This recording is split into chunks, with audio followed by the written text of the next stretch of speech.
অনেকে আমাকে প্রশ্ন করে যে মেন্টালি কিভাবে টাফ হওয়া যায়, মানে মানসিকভাবে কিভাবে অনেক শক্তিশালী হওয়া যায়। খুব সহি কথা।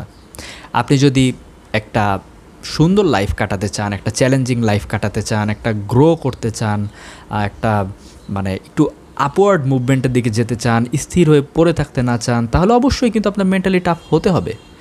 কারণ মেন্টালি টাফ না হলে গ্রো করা যায় না।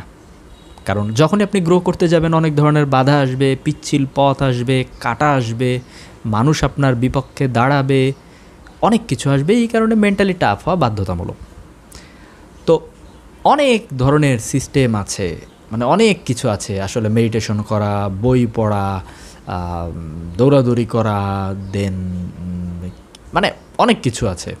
তো সব কিছু বলে তো লাভ নাই, কারণ সব কিছু আমরা সবসময় করতে পারি না। সিস্টেমেটিক একটা ওয়ে থাকা দরকার, এবং সবচেয়ে ইম্পর্ট্যান্ট কোনো একটা কিছু দিয়ে শুরু করা দরকার। সব কিছুই কিন্তু কারেক্ট, কিন্তু আমি আজকের ভিডিওতে কীভাবে আপনি শুরু করতে পারেন সেটা নিয়ে কথা বলবো। শুরুতেই যদি আপনি দেখেন যে টেকনিকটাতে কাজ হচ্ছে, তাহলে কিন্তু আমরা মজা পাই। আপনাকে যে কাজটা করতে হবে একদম শুরুতে, মানে আমি যা বলবো সেটা শুধু আপনি করে যাবেন, আপনি জাস্ট করবেন, আর কিছু না। যদি কাজ না হয় তাহলে ছুঁড়ে ফেলে দেবেন, কারণ এত জেনে কিন্তু লাভ নাই। ধরেন একটা ফ্যান কিভাবে চলে সেটা কিন্তু আপনার জানার দরকার নেই। আপনাকে জানতে হবে যে সুইচটা কোথায়, কিভাবে সুইচটা অন করতে হয়, এতটুকু জানলেই কিন্তু চলবে। আপনি জাস্ট একটা কাজ করবেন, আপনি ইউটিউবে যে প্ল্যাঙ্ক দিয়ে সার্চ দিবেন যে প্ল্যাঙ্ক কীভাবে করে।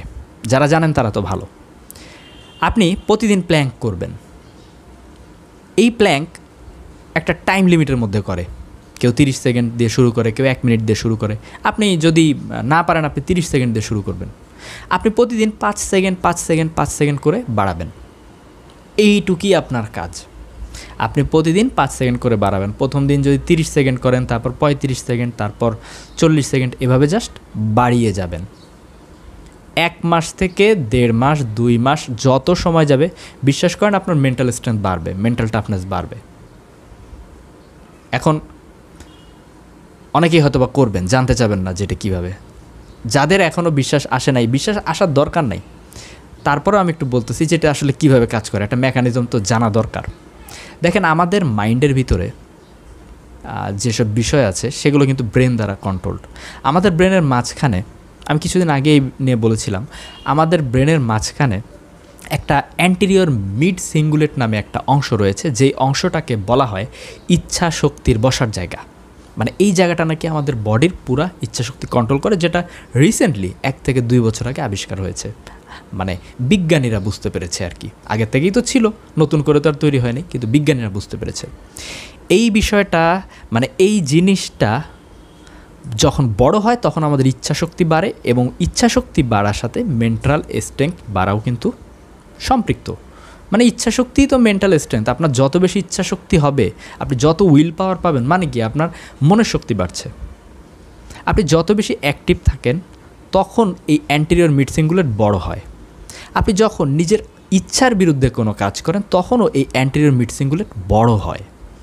এই যে প্ল্যাঙ্ক করছি আমরা প্রতিদিন 5 সেকেন্ড 5 সেকেন্ড করে বাড়াচ্ছি, আমরা কিন্তু আমাদের বডিকে কষ্ট দিচ্ছি। আপনি করে দেখবেন, আপনার মানে এটা কিন্তু করতে আপনার কিন্তু ইচ্ছার বিরুদ্ধে একটা ফোর্স দিতে হবে। তো আমরা এই ইচ্ছার বিরুদ্ধে প্ল্যাঙ্কের মাধ্যমে, ফোর্স দেওয়ার মাধ্যমে কিন্তু আমরা আমাদের মেন্টাল রেজিস্ট্যান্স বাড়াচ্ছি। এবং আপনি যদি প্রতিদিন একই টাইম লিমিটের মধ্যে প্ল্যাঙ্ক করেন তাহলে তো বডি সয়ে যাবে। সয়ে গেলে কিন্তু ওই অ্যান্টেরিয়র মিড সিঙ্গুলেটটা বড় হবে না। তো সেই ক্ষেত্রে আমরা কিন্তু টাইমটাও বাড়িয়ে দিচ্ছি।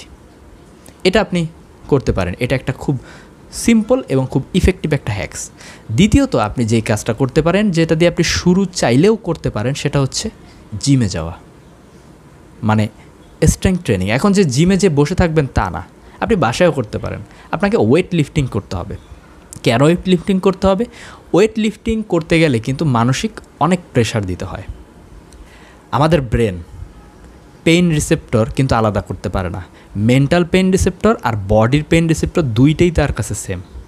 মানে আপনি মনে যখন কষ্ট পান তখন আপনার শরীরে যেই ধরনের ব্যথার অনুভূতি হয়, ঠিক সেই পরিমাণ ব্যথার অনুভূতি হয় যখন আপনি কায়িক পরিশ্রম করেন। মানে ব্রেন যখন আপনাকে কষ্ট দেয়, আপনি যখন কষ্টের ফিলিংটা আপনার পুরা মানে অস্তিত্বে পান, তখন সেটা বডির থেকেও যেরকমভাবে মানে ফিলিংসটা হয়, মনের থেকে কষ্ট হলেও সেই একই ধরনের ফিলিংসটা হয়।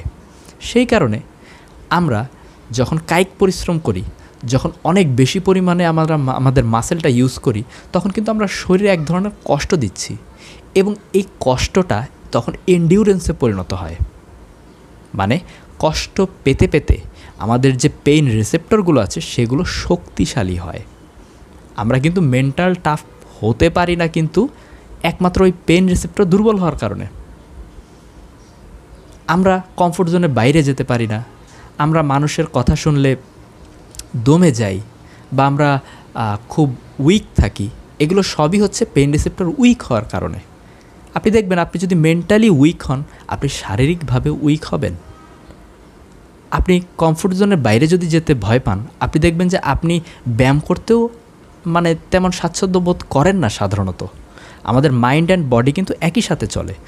তার মানে আপনি যখন বডিটাকে ইমপ্রুভমেন্ট করবেন, বডিটাকে কষ্ট দেবেন, ঠিক তখন একই সাথে মাইন্ডটাকেও কিন্তু আপনি কষ্ট দিচ্ছেন, মাইন্ডটাও কিন্তু ঠিক একই সাথে ট্রেইনড আপ হচ্ছে।